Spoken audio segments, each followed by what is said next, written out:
Coming up, we'll be on location at Metro Colon and Rectal Surgery in Bethesda, Maryland, discussing the advances in colon and rectal surgery and how they can treat many associated problems and improve your health with one of this region's top doctors, Dr. Bradley Bennett. Dr. Bennett is board certified in colon and rectal surgery and is an assistant professor at George Washington University Medical Center and is widely recognized as one of this region's top colon and rectal surgeons. Welcome, Dr. Bennett. It's a pleasure having you on our program. Thank you. It's your first time, in fact, on the Top Doctors interviews. Yes, we have a lot to talk about. We have some patients we're going to be interviewing a bit later, but I wanted to begin, if I may, Dr. Bennett, by having you tell us about some of the most common colon and rectal disorders and diseases that you see. Well, we usually split those up into two varieties. They're the common problems around the anus that we deal with in the office, and they're the more serious diseases dealing with the problems in the abdominal cavity, the colon cancers, and their management, treatment, and how we evaluate them is quite different. Okay. The anorectal problems, very commonly managed here in the office. Those are problems of bleeding, pain, sometimes hemorrhoid disorders, and similar problems in that area. They don't require extensive evaluation, and they can be evaluated and treated in the office. The other problems of the abdominal cavity, colon cancers, colitis, diverticulitis, much more serious problems, require more extensive evaluation, many times require colonoscopy and x-rays, and the treatment is usually done in the hospital for those problems. And what would you say, based on your vast experience, Dr. Bennett, are some of the more common associated symptoms that people experience for these types of problems? Because folks out there watching, they want to know, God forbid, if they have one of those types of problems and what to look for. Well, the biggest area of problems usually revolve around the complaint of bleeding.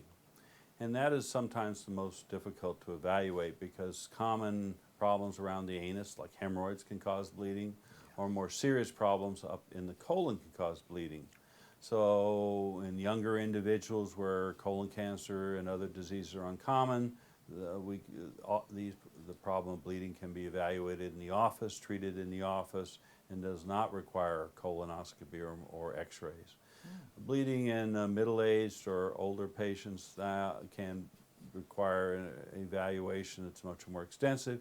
Those are the patients who come in who may require colonoscopy, even though the problem is as simple as hemorrhoids, and the hemorrhoids can be managed in the office with diet or some office procedures. Right. We're always very careful with how we evaluate bleeding and make sure we're not assuming that it's a minor problem when it could represent disorders up higher in the colon that require very significant evaluations and treatments. Very interesting. And what procedures and treatments are available to help folks with these problems? Well, let's go into the ones of the major abdominal problems. These commonly, if discovered, require surgery. The surgery has moved during my lifetime from making large incisions up and down on the abdomen to minimally invasive surgery into the 90s. That was almost always laparoscopic surgery, and that was our first opportunities on getting shortening people's stay in the hospitals and improving their recovery after they left the hospital. It had some significant drawbacks in that the tools we're using were quite limited compared to the human hand. In recent years, we've moved from laparoscopic surgery to robotic surgery, which is a combination essentially of the minimally invasive procedures and the operations we did with the human hand. The tools we use are much more advanced. They're very much like the human hand and give us the ability to do a lot of the things we used to do through open surgery now on the robotic platform. It really utilizes the best of both, the hands and the latest technology, the robotic surgery. I think the patients are also going to benefit from it. I think that we always had some limitations with laparoscopic surgery that may have affected some of the our ability particularly to work deep in the pelvis. A lot of times that would lead us where we'd start out doing laparoscopic surgery and we'd have to convert it to open to ensure quality cancer operation. Yes. I think with the robot, that problem has, let's say for the most part, we can avoid doing those major incisions now for the big operations we do in the pelvis, and those are the cancer operations. Yes. And still get the same high quality we used to get out of doing the operations with the human hand. Now, how are some of these treatments performed, Dr. Bennett? Well, we have to look at the other side. There are the other side, the simple anal rectal procedures we do here, and there are advancements in that area too. I think most people, excuse me, have been around, have heard how much a traditional hemorrhoid operation hurts. It's enough to keep people out of this office who have major complaints that are a simple disorder and causing a lot of discomfort in their daily lives. We've made advances in that area to more painless types of hemorrhoid surgery. The other types of operations we've been doing in that area also have some risk to how good your control of your bowel movements is, or infections that can affect that. Simple painful disorders like fissures can lead to surgery that affect your control. And we've now developed some new procedures in those areas which cause less pain and less risk to a very vital organ down there, which keeps you clean and walking around and comfortable all day. Keeps us functioning. Keeps us functioning. That's right. Now, are these treatments and procedures performed at a hospital or? Well, the problems for the common problems around the anal area are either are dealt with in the office commonly by, and they usually do not require admission to the hospital. They're all done in outpatient surgery settings. People go home the same day. It's much easier if you don't have a lot of discomfort after the procedures and can get back to work. So those are equally important to some of the big operations that we do in our field. And are there any follow-up visits, Dr. Bennett, that are required after these procedures? And again, I put in the disclaimer that I'm sure it depends on which procedure and that particular patient situation, but in general. Well, anal rectal patients sometimes are here for many years. Unfortunately, some of the problems require a while, many treatments to get rid of. So there are some patients, even with simple disorders, that are followed in the office for months until their problems are resolved. Of course, the colon cancer problem and rectal cancer problem, the patients with colitis, they can be patients for many years. In addition to the surgery, our responsibilities extend out way past the date of their procedures. We follow these patients long-term to make sure there aren't signs of recurrence of their cancers, or that symptoms of another disease process like colitis don't return, where they need additional procedures, or sometimes referral to other medical specialists to help us in their management. And what type of results are you seeing from some of these treatments? Well, overall, we'll split them up into the two areas where we deal with. I think our success in curing colon cancer and particularly rectal cancer has improved markedly over the last 15 or 20 years. I think particularly rectal cancer surgery had a very high complication rate and a very high recurrence rate.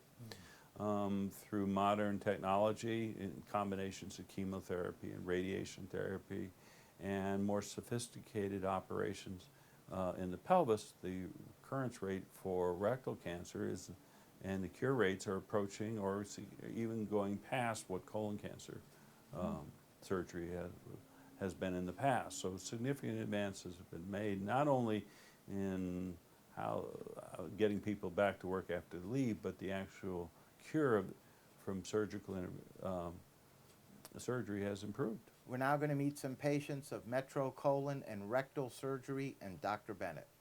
Welcome, John. It's a pleasure having you on our program. It's great to be here.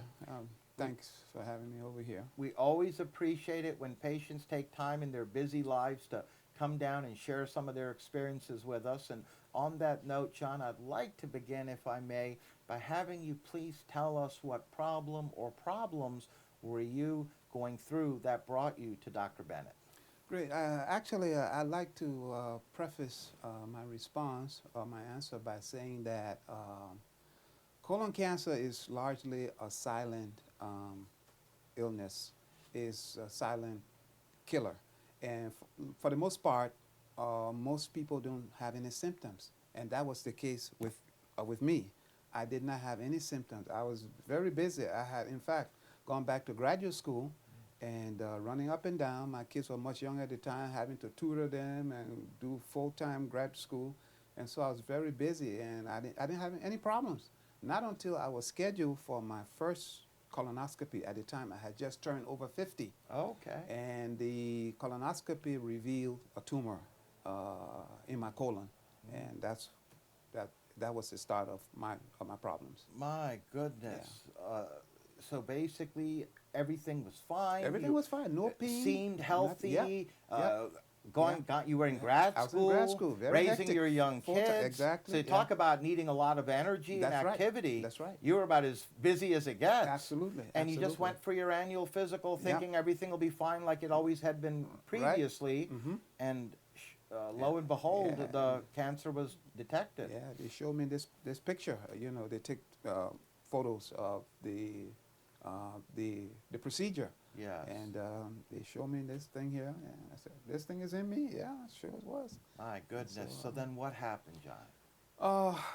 I did not want to leave school because I was in the middle of a 2-year program, and I wanted to hold off onto that until I got through with my studies. Yes. But I was counseled that colon cancer is nothing to play with. It's the number 2 killer in the United States. And for the most part, as I mentioned earlier, it's a silent killer. And so it took me a lot because it was a sacrifice I was making to go back to grad school. So health comes first. If I'm not healthy, I can't stay in grad school. That's so right. I just went along That's- with the advice. So you the came then counsel. to Dr. Bennett. I was recommended to Dr. Bennett by another doctor. Oh, That's the fascinating part. But so he's like a doctor's doctor. my goodness. This doctor told me, I remember her exact words. She said, "Come, honey." She said, "You know what? I'm supposed to do your surgery, but I know somebody who would take good care of you." He said, "He's very good. He's great." And the way she expressed the compassion, the way she expressed herself, it just sat well with me. And so I came and saw Dr. Bennett, and lo and behold, her words were just right on point. What happened when you came here? We went through everything. My records were transferred to Dr. Bennett, and he told me I needed to have surgery done as soon as possible. And again, I tried to ask him. I said, "Dr. Bennett, I've gone back to grad school. I am in the middle here of a 2-year program, so I should be coming up 12 months from now. Can we just hold it?" He said, "I won't advise you to to do that. No, it's best you have your surgery done, follow up with your treatment, and life will be much better for you." So then you went through the surgery I to went through the remove the surgery. colon cancer. Yes. Through Dr. Bennett. Dr. Bennett, yeah. And what happened after that? I followed up with chemotherapy and radiation therapy. At the same time, I was seeing Dr. Bennett, there were no complications from my surgery, none at all. And so everything just progressed after that. And I continued to see my oncologist. Periodically, first it started, frequently, like every month, and then after a while, every 3 months, and every 6 months, and then went to every year. And Yes. today, And how many years has it been? it's been 8 years. I'm proud to tell you, 8 years now, I'm a colon cancer survivor. 8 years. That's 8 wonderful, years, yeah. John. I feel Thank great. God. That is wonderful. Yeah. We're so happy to hear that. Look at you. I mean, your smile, your energy, your happiness with life. That's right. And to Yeah, know yeah. you've been cancer-free 8 Yeah. years 8 and counting. yeah. And grateful. hopefully for many, many more years. Hopefully that. Yes, indeed. And I'm sure your kids and your family and Very everybody, happy, you've yeah. seen them grow and That's right. enjoy That's life, right? That's right, yeah. And Grateful to Dr. Bennett. Grateful to him. He's grateful to Dr. Bennett well, let me put it this way. As a person who 100% embraces science, I'm grateful to Dr. Bennett as a medical scientist, and to medical science in general for my life being saved. Because if it weren't for medical science, I wouldn't be sitting here, That's right. having this interview. And you're right with about you. colon Yeah. cancer. It is Yeah. the silent killer. Silent By the killer. time you realize you have it with Yeah. the symptoms, I was at it's stage pretty, 3. yeah, it's Stage 3. My goodness. Stage 3. I was at stage 3. Well, we're very happy to hear that you're very healthy and happy. I am. And on that note, any additional comments you'd like to share with us before we say goodbye, John? I'd like to say that to people out there that you get screened. It's very important to get screened, and also I wholeheartedly and absolutely, without a doubt, recommend Dr. Bennett, Dr. Bradley Bennett. He's a great doctor. He's outstanding, and he just has a history that backs it up. When he was a very young surgeon, he operated on President Ronald Reagan. At a very young age, he was very young. So I think that says it all. Yes, indeed. says And it all. on that note, we'd like to thank you for My pleasure. joining us, My pleasure. sharing your experiences with us, Yeah. and being a guest on our program. My pleasure. It was our pleasure. Thank you, John. Pleasure. Thank you. Welcome, Sherry. It's a pleasure having you on as well. It's a pleasure to be here. Now, I understand, Sherry, that your husband and your 2 daughters are patients of Dr. Bennett. That's right. Can you please tell us a little bit more about that? We first got to know Dr. Bennett about 4.5 years ago. My husband was very ill, and they couldn't determine the source of his illness at the time. And to make a long story short, he ended up at the hospital. He was getting progressively more ill day by day. And after about 10 days in the hospital, I insisted that he see a gastroenterologist, and they did an x-ray, and he ended up having swallowed a quarter when he was much younger, which perforated his small bowel. And unbeknownst to the doctors, they were all missing the clear clue, and that small bowel perforation caused a huge abscess that started out probably small but became bigger and bigger, which made him so sick. And Dr. Bennett performed a complicated surgery on him at Holy Cross and really brought him back to life. My husband was really dying before my eyes. So thank God, Dr. Bennett did 2 bowel resections. He got to do a colostomy. And in the midst of that, my daughter, 17 years old at the time, was diagnosed with Crohn's. And we didn't know at the time, but she had an internal abscess from an anal fistula. So Dr. Bennett, our hero again, performed emergency surgery, enabling our daughter to walk the stage at her high school graduation. And she has followed up with him many times. And My goodness, Dr. Bennett has really been a lifesaver, literally, he's wonderful. for your husband and your daughter. And my daughter. And then fast forward, I have another child who was diagnosed with a pilonidal cyst a couple of weeks ago and had surgery performed. And unfortunately, Dr. Bennett was on vacation, but luckily his partner was able to do the surgery, and Dr. Bennett is following up with her now. So half of our family is now with Dr. Bennett, and I'm eternally grateful to him. Yes, indeed. I'm so happy to hear that your husband is back to normal and healthy. Thank I God. take it. Thank God. Totally healthy. Yes. Yes, thank God for Dr. Bennett.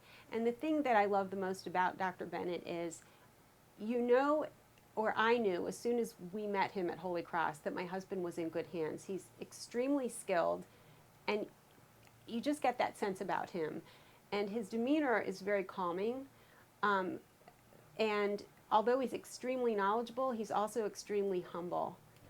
And we also heard from so many surgeons and doctors at Holy Cross about how highly they regard him. So we really feel lucky and grateful to God that he came into our path. He's, in fact, inspired my 21-year-old to become a PA, and she's hopefully pursuing a PA path. She has 1 more year of undergraduate studies, but he's just an inspiration to her, and he's actually a subject in her PA school essay. So How about that, Sherry? how about that? Yes, indeed. And before we let you go as well, anything else you'd like to add? I think Dr. Bennett already knows this. He has absolutely saved my husband's life and has made a significant impact in the health of my precious daughters. and I love him, and I will always be grateful. Yes, indeed. And on that note, we'd like to thank you for My joining pleasure. us and sharing your My experiences. pleasure. Welcome, Chris. Thank you so much for joining us today. My pleasure, Rocco. I wanted to begin by asking you as well, Chris, if you can please tell us what problem or problems were you experiencing that brought you here to Dr. Bennett? I was having some blood in my stool, which wasn't unusual because I've had hemorrhoids most of my life. But I was having frequent bowel movements, 6 to 8 a day. And I thought that was unusual, so I had a scheduled doctor's appointment with my regular doctor, mentioned it to him, and he said, you know, I'm just going to send you to a gastro doctor. He said, you're 46 years old.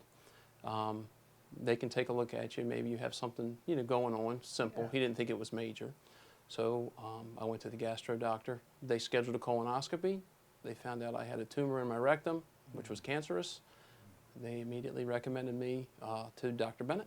So then when you came to Dr. Bennett, what happened, Chris? Dr. Bennett, my wife and I came together. You know, it's a family situation at that point. My wife and I came together. We had a list of questions. We tried to prep ourselves before we got here. Dr. Bennett explained what I had,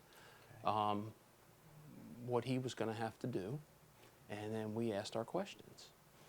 After that, he recommended a second opinion. He's comfortable with that if you want to get a second opinion. He gave me a couple of prescriptions, things he wanted me to get done before the next appointment and before the surgery. Okay. So I did them right away. My wife and I are very comfortable with Dr. Bennett. Yeah. I had no need to get a second opinion. I was comfortable, my wife was comfortable, and we wanted to move forward as quickly as possible to get to surgery. So then you went through the surgery. Went through the surgery 2 weeks after I met Dr. Bennett. Was there about 2 weeks, had my first surgery, Okay. and it was successful, and Dr. Bennett called me on the phone like the third night in hospital. He had just gotten the pathology results from the tumor, and he said, we got the pathology results. Your heart was like yeah, this and I at was that like, point. you know, yeah. He said it didn't get out of your rectum. The cancer didn't get out of your rectum, and he says I took, you know, 31 lymph nodes, and we tested all of them, and they're all good. So at that point, he had told me, he said he didn't recommend chemotherapy, which was very unusual because most people who have any kind of cancer now are getting chemotherapy. He says, I'm going to watch you for a while. He goes, and you're welcome to go, you know, see an oncologist and get a second opinion. But he says, I was in there and I saw it. I feel really comfortable.